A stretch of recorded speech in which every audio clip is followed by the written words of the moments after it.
Meghan Markle's extraordinary rebuke of Palace has caused bewilderment, but why do it? In a firm statement, Meghan Markle and Prince Harry denied the removal of her name from Archie's birth certificate was a snub against the Cambridges and insisted royal staff were the ones who made the change. It's fair to say the latest row to involve the Duke and Duchess of Sussex's camp has been met with a sense of bewilderment by many in royal circles. First was the emergence of a subtle, yet significant, change to the birth certificate of Harry and Meghan's son Archie. An eagle-eyed royal watcher spotted the change, albeit 18 months after the event, showing 2 alterations to the document in June 2019, a month after the royal tot was born. A resulting Sunday newspaper article posed the question as to whether Meghan had herself insisted on the change, perhaps as some form of nod to her late mother-in-law, Princess Diana. But at its heart there were in fact 2 changes. The omission of Prince alongside Harry's name was simple enough to correct, a challenge us mere mortals will thankfully not have to contend with, although particularly important for historical record one could argue. Latterly was Meghan's alteration, but on first examination the original document appears to be entirely accurate. The entry read Rachel Meghan, Her Royal Highness the Duchess of Sussex. The amendment, which garnered the attention of the royal sleuths, saw Meghan's names dropped in favor of stylizing the former actress simply as Her Royal Highness the Duchess of Sussex.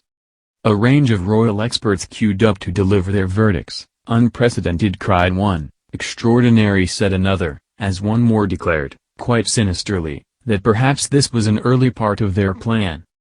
Within hours, Palace sources attempted to quell the initial outcry, with the suggestion that both changes were down to clerical error and nothing more than that.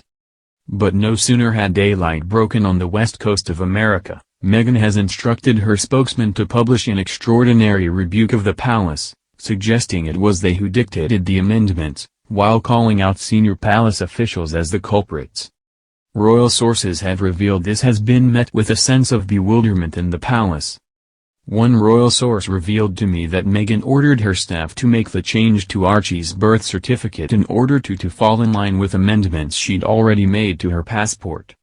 The amendment was made by Meghan and Harry's personal team when they had their own staff based at Kensington Palace, who in turn reported to Buckingham Palace, so the sharp rebuke of the palace makes even less sense. In short, Meghan already stylized herself as HRH the Duchess of Sussex, dropping her given names, and wanted some form of continuity.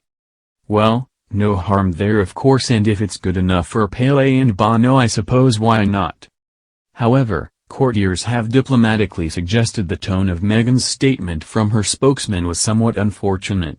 One aide revealed, there is no set protocol with these things. The birth certificate is a civic document, so there are options on how it is filled out. The language used suggesting it was the palace who dictated it is somewhat unfortunate, as it certainly wasn't addressed like that. The statement and its wording poses more questions than it answers, unfortunately. Diana may have preferred to style herself as HRH the Princess of Wales, while Kate is listed with her full name on all 3 children's birth certificates, Catherine Elizabeth Her Royal Highness the Duchess of Cambridge. Some will no doubt suggest, does any of this actually matter, or should we even care, especially given, as Meghan's statement puts it herself, there's a lot going on in the world, let's focus on that.